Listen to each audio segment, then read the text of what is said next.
Welcome back to our YouTube channel Tolls and Words. ഇന്ന് ഞങ്ങൾ ചെയ്യുന്നത് പീച്ചർബറോ ടൂറിൻ്റെ പാർട്ട് 3 ആണ്.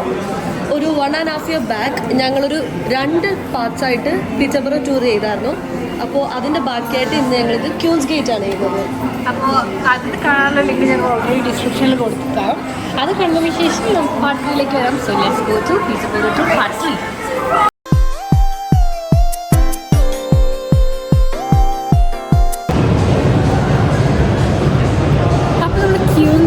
പ്രധാന ഷോപ്പിംഗ് ഏരിയയിലാണ് നിൽക്കുന്നത്. ലൈക്ക് എല്ലാ കൈൻഡ് ഓഫ് ക്ലോത്തിങ് ഇവിടെ ഉണ്ടല്ലേ. അതെ, നമ്മളിപ്പോൾ നമ്മുടെ റൈറ്റ് സൈഡ് നോക്കുകയാണെങ്കിൽ പ്രൈമാർക്ക്, അതിൻ്റെ പ്രൈമാർക്കാണോ പ്രമാർക്കാണോ പലരും പല പ്രൊണൗൺസിയേഷൻ പറയുന്നുണ്ട്. അതായത് നമ്മുടെ നാട്ടിലെ സ്റ്റുഡിയോ. അതെ, നേരെ ഓപ്പോസിറ്റ് ന്യൂ ലുക്ക് ഉണ്ട്. ബെറ്റർ ദാൻ സ്റ്റുഡിയോ എന്ന് പറയണം. ബെറ്റർ ദാൻ സ്റ്റുഡിയോ എന്ന് പറയാൻ പറ്റില്ല. Better than okay. പ്രമാർക്ക് ഉണ്ട്, പുറത്ത് റിവർ ഐലൻഡ്, മുകളിൽ ടിക്കെ മാക്സ്, പിന്നെ അതർ സൈഡിലായിട്ട് അപ്പുറത്തേക്ക് നോക്കുകയാണെങ്കിൽ നമുക്ക് ഷൂസും കാര്യങ്ങളൊക്കെ നോക്കാനായിട്ടുള്ള ചേടി ഉണ്ട് അവിടെ. പിന്നെ അങ്ങനെ കുറച്ച്, അതായത് നമുക്ക് വേണ്ട സാധനങ്ങളെല്ലാം നമുക്ക് വേണ്ട എല്ലാ കൈൻഡ് ഓഫ് ബ്രാൻഡ്സും ഇവിടെ കിട്ടും എന്നുള്ളതാണ്.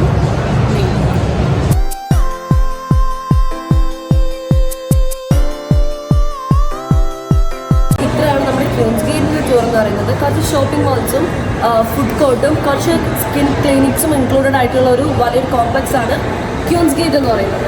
അതുപോലെ തന്നെ ക്യൂൻസ് ഗേറ്റിൻ്റെ എൻഡിൽ പീച്ചർബറോ റെയിൽവേ സ്റ്റേഷനും ബസ് സ്റ്റേഷനുമായിട്ട് കണക്ട് ചെയ്യുന്നുണ്ട്. അപ്പോൾ ഇതെല്ലാം ഇൻക്ലൂഡ് ചെയ്തിട്ടൊരു മോളാണ് പീച്ചർബറോയിലുള്ള ക്യൂൻസ് ഗേറ്റ്. അത്രേ ഉള്ളൂ. നമുക്ക് നെക്സ്റ്റ് കത്തീഡ്രലിലേക്ക് പോവാം. പീച്ചർബറോയുടെ അടുത്ത സംഭവമാണ് മെയിൻ അട്രാക്ഷൻ. അതെ, കത്തീഡ്രൽ. So let's go.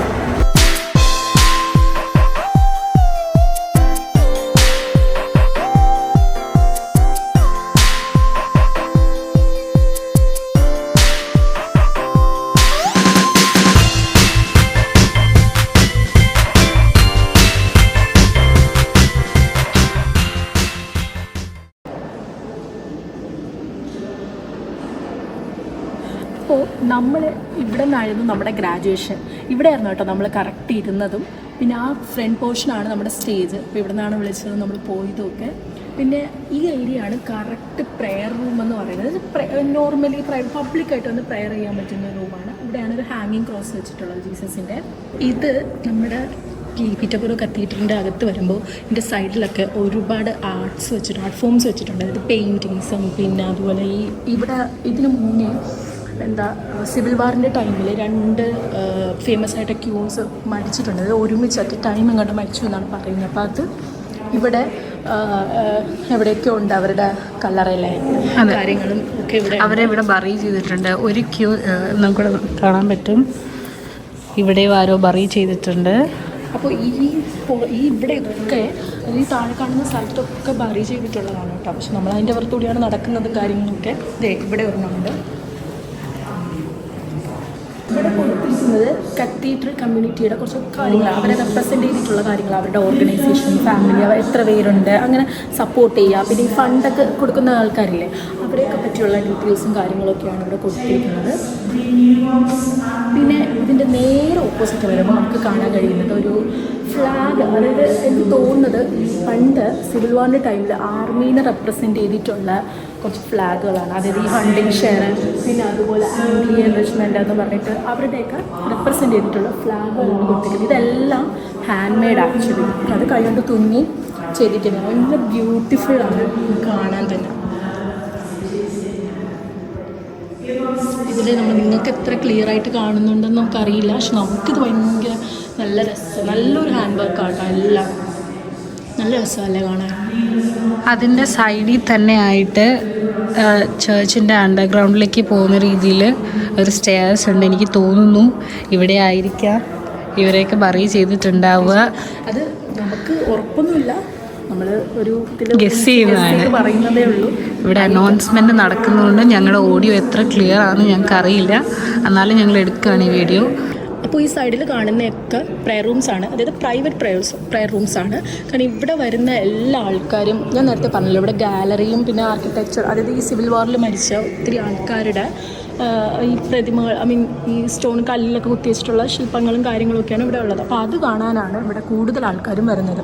അപ്പോൾ നമ്മൾ ഫ്രണ്ടിൽ കയറുമ്പോൾ തന്നെ അവർ ചോദിക്കാറുണ്ട്, ഇവിടുത്തെ റെപ്രസെൻറ്റേറ്റീവ് ആൾക്കാർ ചോദിക്കാറുണ്ട്, നിങ്ങൾ പ്രാർത്ഥിക്കാനാണോ ലുക്ക് അറൗണ്ടിനാണോ വന്നതെന്ന് ചോദിക്കാറുണ്ട്. അതായത് അവർക്ക് നമുക്ക് ഗൈഡൻസ് തരാൻ വേണ്ടിയിട്ടാണ് അവർ ഈ കാര്യങ്ങളൊക്കെ ചോദിക്കുന്നത്. കാരണം അവർക്ക് നമ്മൾ ഹെൽപ്പ് ചെയ്യാൻ പറ്റും, ഓരോ കാര്യങ്ങളും ഇങ്ങോട്ട് പറഞ്ഞു തരും. ആരുടെ ബോഡിയാണ് ഇവിടെ ബറി ചെയ്തിട്ടുള്ളതെന്നും അങ്ങനത്തെ ഡീറ്റെയിൽസ് ഒക്കെ. പിന്നെ ഇവിടുത്തെ ഏറ്റവും മെയിനായിട്ടുള്ള കാണാൻ ഭംഗിയുള്ളതും ഇവിടുത്തെ ഗ്ലാസ് പെയിൻറ്റിങ്സ് ആണ്. ഇവർ വിൻഡോസിൽ ഒരുപാട് അടിപൊളി നല്ല രീതിയിലുള്ള പെയിൻറ്റിങ്സ് അവർ ചെയ്ത് വെച്ചിട്ടുണ്ട്. എനിക്കൊന്നും ജീസസിനെ കുറിച്ചുള്ള കാര്യങ്ങളല്ലേ പകുതിയും പെയിൻറ്റ് ചെയ്ത്. പിന്നെ ഇതൊക്കെ എന്ന് പറഞ്ഞാൽ നമുക്ക് എത്ര വർഷം പഴക്കമുള്ളതാണെന്നൊന്നും നമുക്ക് അത്ര ഐഡിയ ഇല്ല. എനിക്കൊന്ന് 100 കൂടുതലുണ്ടെന്ന് തോന്നുന്നു. 1000 കാരണം നമ്മൾ ഗൂഗിളിൽ നോക്കുമ്പം 654 അല്ലേ, AD 655 തൊട്ട് ഇതിൻ്റെ ചരിത്രം പറയുന്നുണ്ട്. അപ്പം ഞങ്ങൾക്ക് തന്നെ അറിയില്ല എത്ര വർഷം ഇതിന് പഴക്കമുണ്ടെന്ന് തോന്നും. അത്രയും ബ്യൂട്ടിഫുൾ ആയിട്ടുള്ളൊരു ചർച്ചാണിത്. ചർച്ചുള്ള കത്തീഡ്രലാണിത്. നമ്മളിപ്പോൾ നിൽക്കുന്നത് ഇത് മുകളിൽ നിന്ന് നോക്കുമ്പോൾ ഇതൊരു ക്രോസിൻ്റെ ഇതിലാണ്. ഈ ശരിക്കും ഇത് നമുക്ക് പുറമേ നോക്കുമ്പോൾ ഇത് ക്രോസ് ആയിട്ട് ഫീൽ ചെയ്യില്ല, പക്ഷെ അകത്ത് കയറുമ്പോഴാണ് കറക്റ്റ് കുരിശ് എങ്ങനെയാണോ അതേപോലെയാണ് ഈ പള്ളി അവർ പണിതിക്കുന്നത്. ഞങ്ങളിപ്പോൾ ആ നിൽക്കുന്ന ഭാഗം എന്ന് വെച്ചാൽ ക്രോസ്, ആ ഒരു ക്രോസ് സെക്ഷനിലാണ് നിൽക്കുന്നത്.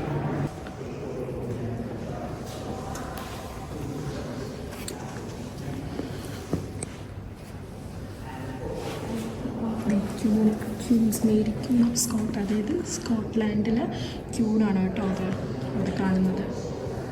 ഇവിടെയാണ് queen Mary queen of Scott bury ചെയ്തിരിക്കുന്ന സ്ഥലം.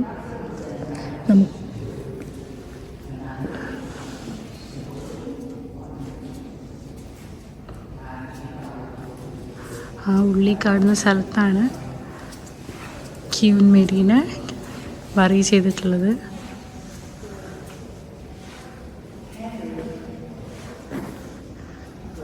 നമ്മളിപ്പോൾ ഉള്ളത് ഒരു കുരിശിൻ്റെ ഏറ്റവും അറ്റത്തുള്ള സ്ഥലത്താണ്, അതായത് ഈ പള്ളിയുടെ ഏറ്റവും എൻഡിലാണ് നമ്മളിവിടെ നിൽക്കുന്നത്. അപ്പോൾ നമ്മൾ കഴിഞ്ഞ കൊല്ലം വന്നപ്പോൾ, അത് കഴിഞ്ഞ കുറച്ച് മാസങ്ങൾക്ക് മുന്നേ വന്നപ്പോൾ ഇവിടെ ഒരുപാട് ആർട്ട് ഗാലറീസ്, ആർട്ട് ഫോംസ് ഒക്കെ ഉണ്ടായിരുന്നു. പെയിൻറ്റിങ്സും പിന്നെ അതുപോലത്തെ കുറേ ഈ ലാമ്പ്, ഇവർ കൈകൊണ്ടുണ്ടാക്കുന്ന കുറേ കാര്യങ്ങൾ, അങ്ങനെയൊക്കെ കുറേ കാര്യങ്ങൾ ഇവിടെ ഉണ്ടായിരുന്നു. ഇപ്പോൾ അത് കാണാനില്ല. കാരണം ഇവർ ഓരോ ദിവസം, അതായത് ഓരോ മാസത്തിൽ ഇങ്ങനെ മാറ്റും തോന്നുന്നു. കാരണം കഴിഞ്ഞ ആഴ്ച വന്നപ്പോൾ ഇവിടെ ഫിഷിൻ്റെ എന്തോ അക്വാരിയം അങ്ങനെ എന്തോ ഒരു ഉള്ള എന്തൊക്കെയോ ആയിരുന്നു ഇവിടെ ഉണ്ടായിരുന്നത്. അപ്പം ഞാൻ പറഞ്ഞില്ലേ ഇവിടെ സിവിൽ വാർ നടന്നു എന്ന്, അപ്പോൾ അതിനെപ്പറ്റിയാണ് ഡിസ്ക്രിപ്ഷൻ കൊടുത്തിരിക്കുന്നത്. Civil war comes to Peterborough എന്ന് പറഞ്ഞിട്ട്. അപ്പോൾ അതിനെ പറ്റിയാണ് ഇവിടെ ഉള്ളത്. ഇവിടെ എന്ന് വെച്ചാൽ ഈ പള്ളീനെ പറ്റിയിട്ടുള്ള എല്ലാ ഇൻഫർമേഷൻസും കിട്ടുന്ന ഒരു സ്ഥലമാണ്. ഈ ചാപ്പലിൻ്റെ എല്ലാ ഡീറ്റെയിൽസും എത്ര പഴക്കമുണ്ടെന്നും അങ്ങനെ എല്ലാം ഇവിടെ എഴുതി വെച്ചിട്ടുണ്ട്. ഇവിടെ കൊടുത്തിട്ടുണ്ട്, this is where the oldest part of the building എന്നാണ് പറഞ്ഞത്. Builders working from east to west look 120 years to finish എന്ന് പറഞ്ഞത്. 120 വർഷം എടുത്തു ഇത് പണി തീർക്കുക. ഇത് നമ്മളിപ്പോൾ പള്ളിയുടെ നമ്മൾ നേരത്തെ അപ്പുറത്തെ സൈഡിലായിരുന്നു, ഇപ്പം നമ്മൾ നേരെ ഓപ്പോസിറ്റ് സൈഡിലേക്ക് ക്രോസിലേക്ക് വന്നിട്ടുണ്ട്. ക്രോസിലേക്ക് ഓപ്പോസിറ്റ് സൈഡിലേക്ക് വന്നിട്ടുണ്ട്.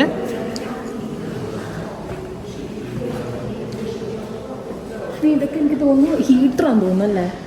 ആയിരിക്കാം. ഇത് പഴയ മോഡൽ ബോയിലർ പോലെ എന്തോ ആണ്. ഒന്ന് ഫ്രണ്ടിൽ അവിടെ കയറി വരുമ്പോഴും കാണാൻ പറ്റും. നമുക്കിവിടെ വേണമെങ്കിൽ ഒന്ന് മെഴുകുതിരി കത്തിക്കാൻ പറ്റും. അതിൻ്റെ ഡീറ്റെയിൽസ് ഇവിടെ എഴുതി വെച്ചിട്ടുണ്ട്. എൻ്റെ പേര് the clock with no face എന്നാണ്. അതിൻ്റെ ഡീറ്റെയിൽസ് അവരോട് കൊടുത്തിട്ടുണ്ട്. എല്ലാ ഹാഫ് അവർ അനുസരിച്ചും ഇതിങ്ങനെ അടിച്ചുകൊണ്ടിരിക്കും. ബെല്ല് അതിന് പ്രത്യേക ടൈമുകളല്ല, ഹാഫ് അവർ വെച്ചിട്ട്.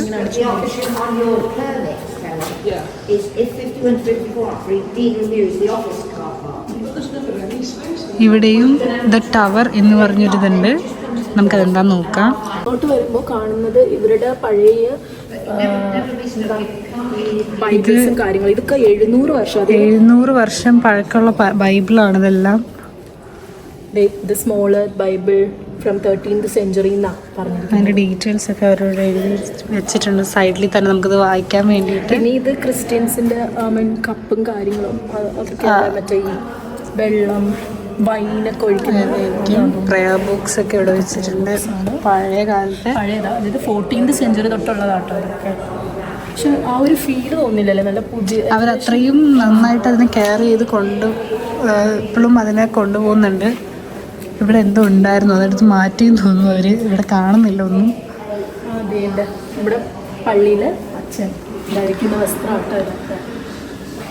അപ്പോൾ ഞാൻ പണ്ട് ഇവിടെ വന്നപ്പോൾ ഇതൊരു എന്താ പ്രെയർ റൂമായിരുന്നു. ഇപ്പം അവരിതൊരു എക്സിബിഷൻ ഹാളാക്കിയിരിക്കുക കേട്ടോ. നമ്മൾ വീണ്ടും ആ ക്രോസിൻ്റെ സെൻറ്റർ പാർട്ടിലേക്ക് വന്നത്. അപ്പുറത്തായിരുന്നു നമ്മൾ നേരത്തെ നിന്നിരുന്നത്. നമ്മൾ നേരത്തെ അപ്പുറത്തെ സൈഡിലായിരുന്നു നിന്നിരുന്നത്. ഇപ്പം നമ്മൾ അതിൻ്റെ നേരെ ഓപ്പോസിറ്റ് സൈഡിലേക്കാണ് വന്നത്. നമുക്കിനി സെൻറ്ററിലേക്ക് പോകുമ്പോൾ നമ്മളിപ്പോൾ നിൽക്കുന്നത് ഈ കാത്തഡ്രലിൻ്റെ കറക്റ്റ് സെൻറ്റർ പോയിന്റിലാണ്. ഇവിടെയാണ് പ്രയറും നടക്കുന്നത്, പ്രേയേഴ്സും നടക്കുന്നതെല്ലാം. ടൂറിൻ്റെ സീരീസിൽ നമ്മൾ ക്യൂൻസ് ഗേറ്റും കത്തീഡ്രലും കംപ്ലീറ്റ് ചെയ്തു. ബാക്കി നമുക്കിനിയുള്ളത് മെയിൻ സിറ്റിയിലായിട്ട് ഇനിയുള്ളത് എംബാക്ക്മെൻ്റ് ആണ്. ഇതാണ് ഇവിടുത്തെ മെയിനായിട്ട് നമ്മൾ വന്ന് ചില്ല് ചെയ്യുന്ന രീതിയിൽ നമ്മൾ വന്നിരിക്കുന്ന എംബാക്ക്മെൻ്റ് ആണ് ഈ കാണുന്നത്. ഇവിടെ മെയിൻലി പറയാനാണെങ്കിൽ ഭയങ്കര കാം ആൻഡ് ക്വയറ്റ് ആണ്. കൂടാതെ ഇവിടെ കുറേ സ്വാൻസ് ഉണ്ട്. അപ്പത്തെ സൈഡിലോട്ടൊക്കെ നോക്കുവാണെങ്കിൽ ഒരുപാടുണ്ട്. ഒരു ചെറിയ പാർട്ടിക്ക് പറ്റിയൊരു നൈസ് സ്പോട്ടാണിത്. പിന്നെ കൂടാതെ തന്നെ ഇവിടെ നമുക്ക് ബോട്ടിംഗ് ഫെസിലിറ്റി ഉണ്ട്, ലൈക്ക് കയാക്കിംഗ് ഉണ്ട്. പിന്നെ ഇലക്ട്രിക് ബോട്ട്സ് ഒക്കെ നമുക്കിവിടെ അവൈലബിൾ ആണ്. നമുക്ക് ഫ്രീ ടൈം അനുസരിച്ച് ഇവിടെ വന്നിരുന്ന് ചില്ല് ചെയ്യാവുന്നതാണ്.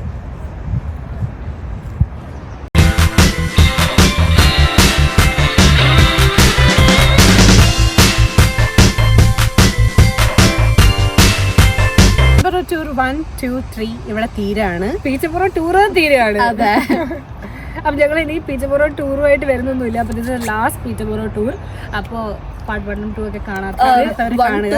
ആൻഡ് ഇത് നിങ്ങൾ എൻജോയ് ഞങ്ങൾ വിശ്വസിക്കുന്നു. ഇനിയിപ്പോൾ വന്നവർക്കും, അതായത് പുതിയതായിട്ട് ഇവിടെ വന്നവർക്കും വരാൻ ആഗ്രഹിക്കുന്നവർക്കും നാട്ടിലുള്ളവർക്കും ഇത് ഹെൽപ്ഫുൾ ആവുമെന്ന് ഞങ്ങൾ വിചാരിക്കുന്നു.